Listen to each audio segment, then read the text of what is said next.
Lampu-lampu padam sejak pukul 7 malam waktu setempat. Rezim Iran telah memutus akses internet seluruh negara, memutus jaringan data seluler dan broadband dalam pemadaman informasi total. Sejarah menunjukkan bahwa ini adalah ketenangan sebelum badai, langkah terakhir sebelum penindasan brutal. Namun meskipun dalam kegelapan, rekaman masih bocor melalui Starlink, dan apa yang ditunjukkan sangat mengerikan. Dari pakaian hazmat di jalanan hingga sekolah-sekolah yang diubah menjadi markas militer, inilah yang sedang terjadi di dalam Iran saat ini. Keadaannya semakin parah hingga beberapa pejabat pemerintah memohon visa pengungsi ke Prancis. Tapi mari kita mulai dari awal.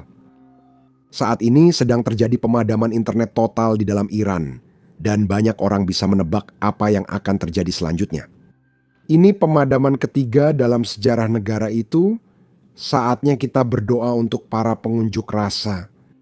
Itu karena bukti menunjukkan bahwa IRGC sedang mengerahkan segala jenis senjata, sementara para pengunjuk rasa hanya melawan dengan batu.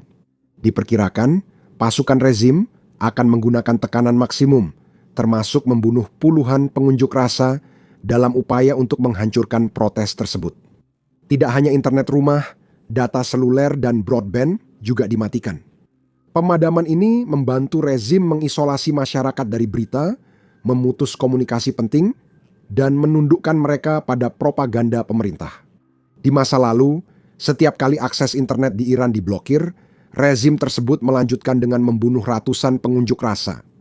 Pihak berwenang memanggil jurnalis dari seluruh negeri dan meminta mereka menandatangani surat pernyataan untuk tidak melaporkan protes, namun banyak jurnalis menolaknya.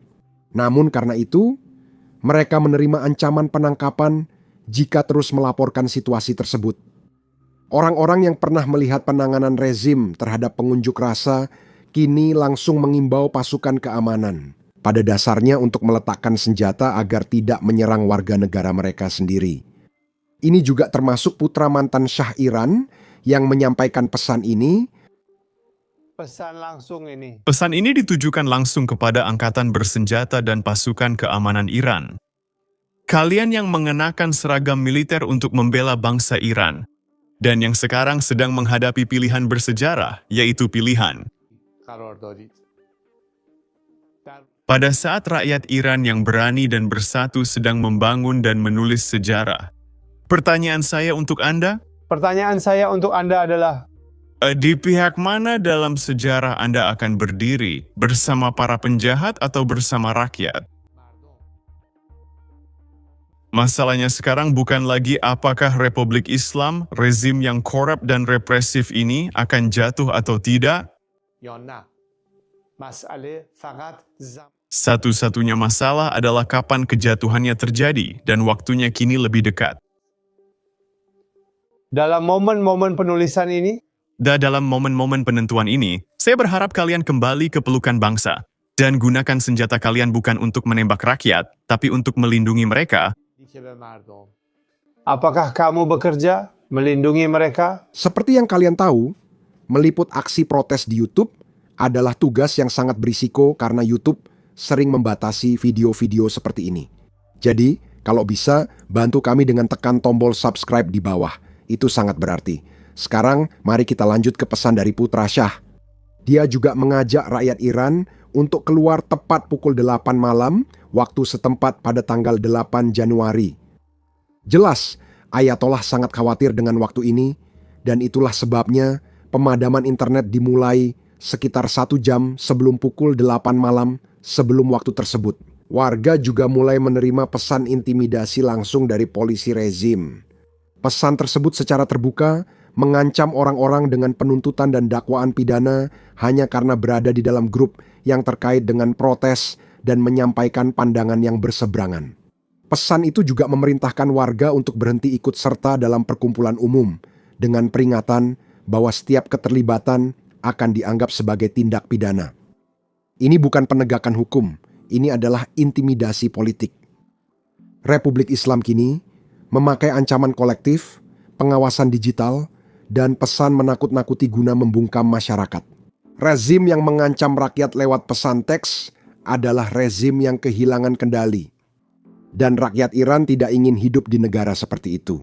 Apa yang akan saya katakan mungkin akan mengejutkan Anda, apalagi datang dari Perdana Menteri Israel. Tapi saya nyatakan secara tegas bahwa orang-orang Iran adalah salah satu bangsa yang paling berbakat dan sukses di dunia.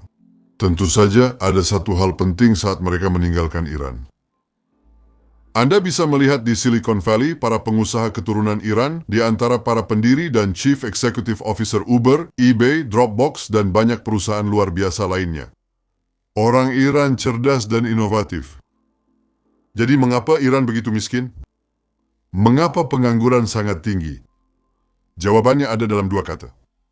Rezim para diktator Iran menjarah kekayaan negara. Tidakkah memalukan Iran tak berinvestasi pada rakyatnya? Sebaliknya, mereka mengalihkan puluhan miliar dolar ke program nuklir mereka untuk penyebaran teror di seluruh dunia, untuk agresi mereka di seluruh Timur Tengah. Sementara itu, rakyat Iranlah yang menderita. Saya berharap rakyat Iran tak perlu pergi ke Silicon Valley untuk membangun perusahaan paling sukses di dunia. Bayangkan para pengusaha Iran dan Israel bekerja sama di Iran dan di Israel demi kemajuan seluruh umat manusia. Itulah harapan saya, itulah visi saya, dan itu bisa menjadi masa depan kita. Meski ada pemadaman internet, kita masih melihat beberapa cuplikan dari Iran. Dan sepertinya orang-orang turun ke jalan dalam jumlah yang sangat besar. Sebelum melihat cuplikan itu, saya ingin menunjukkan bagaimana pasukan Iran bersiap dan mempersiapkan penindasan brutal malam ini. Rezim itu mengubah sekolah jadi markas militer untuk menumpas pengunjuk rasa. Foto-foto terbaru menunjukkan bahwa pasukan keamanan Iran memenuhi lingkungan sekolah di kota Irak, dengan puluhan sepeda motor dan truk memenuhi halaman sekolah. Itu adalah sekolah menengah atas Imam Ali, sekolah yang sama yang digunakan pada tahun 2022 ketika protes meledak setelah Mahsa Amini tewas dalam tahanan setelah ditangkap oleh polisi moral Iran karena tidak mengenakan hijabnya dengan benar. Mereka memakai taktik sama, menjadikan sekolah sebagai titik awal membubarkan protes dengan cepat dan keras. Inilah yang disebut takut pada rakyat sendiri.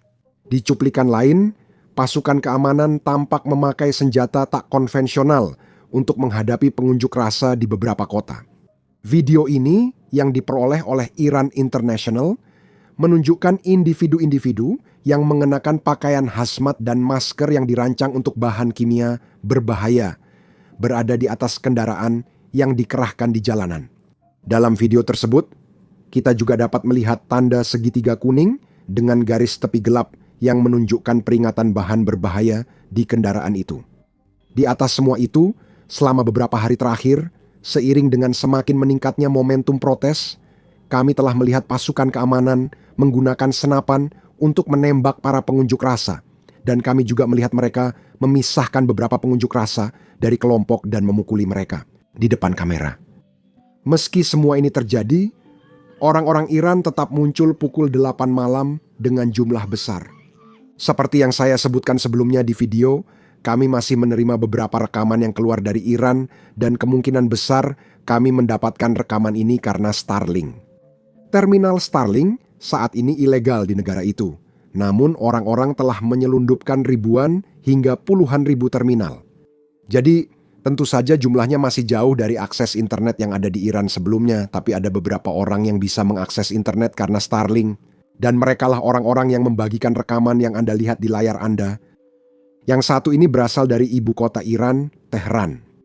Dan di sini kita punya rekaman lain yang berasal dari area yang sama, hanya dari sudut yang berbeda, seperti yang bisa Anda lihat di layar Anda. Jelas, banyak orang telah turun ke jalan.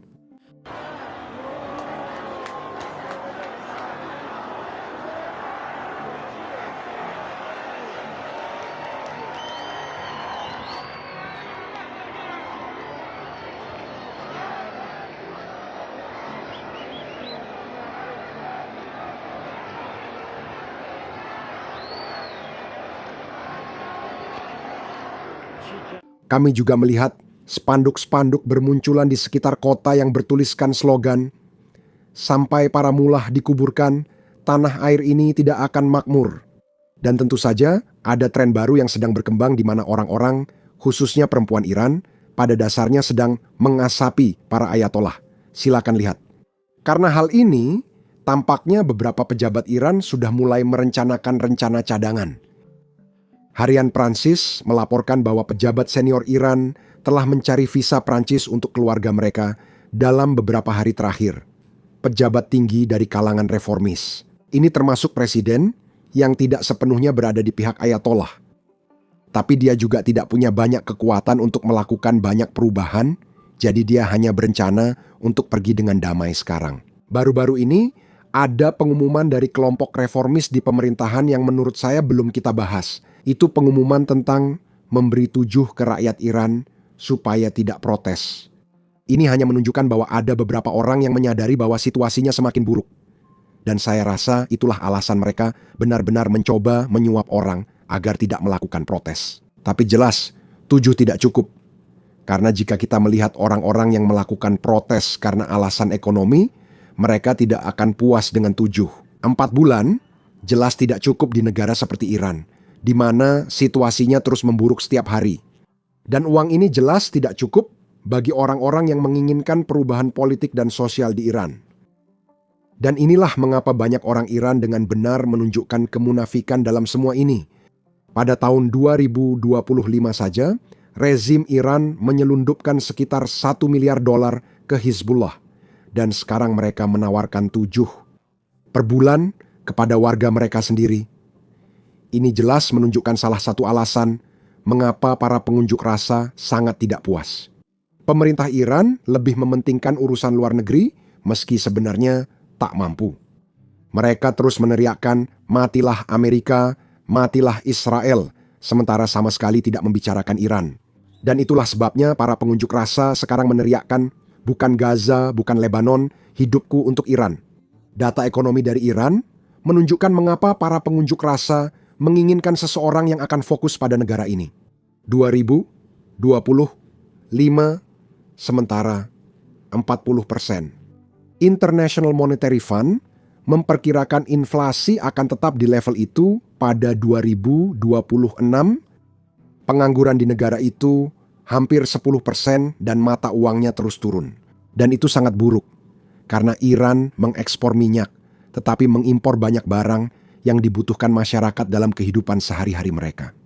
Itu berarti jika mata uang terus melemah, biaya hidup untuk orang biasa akan terus meningkat. Untuk gambaran, $1 pada Juni lalu setara sekitar 800.000 rial Iran. Sekarang Anda bisa jadi jutawan dalam semalam jika punya $1, karena $1 setara 14 juta rial dan kemungkinan besok nilainya lebih besar. Dan inilah alasan mengapa 30% orang Iran hidup di bawah garis kemiskinan dengan angka yang terus meningkat setiap bulannya. Dan tentu saja, kita tidak bisa melupakan krisis air yang memicu semua ini, yang merupakan krisis buatan manusia, diciptakan oleh salah urus di Iran, dan pemerintah masih menolak untuk bertanggung jawab. Iran mengalami kekeringan karena pemerintah tidak mengelola pasokan air dan sungai mereka. Alih-alih mengubah kebijakan, mereka kini menyalahkan Amerika dan Israel karena manipulasi cuaca, serta Arab Saudi, Turki, dan Uni Emirat Arab karena mengalihkan awan dari Iran. Beginilah jadinya jika negara dan ekonomi dikelola pemerintahan teokrasi.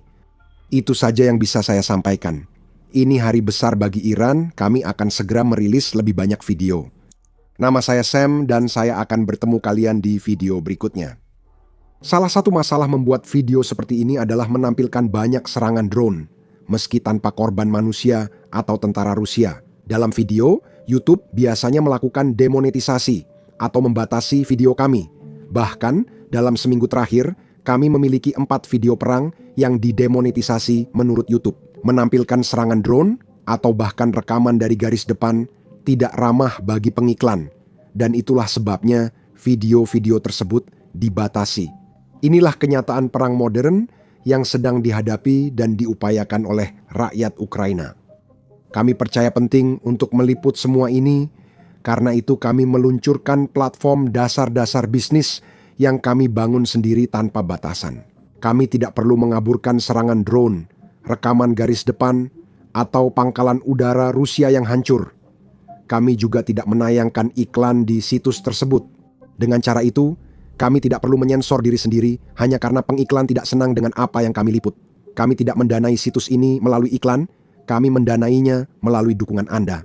Jika Anda tertarik dengan liputan seperti ini, dan jika Anda ingin menonton video kami tanpa sensor dan mendapatkan konten bonus yang tidak bisa kami unggah di YouTube, maka pastikan untuk bergabung bersama kami di basicsinsider.com.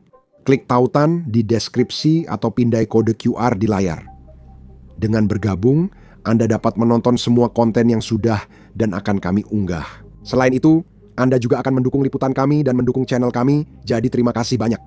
Nama saya Sam, dan sampai jumpa di video berikutnya.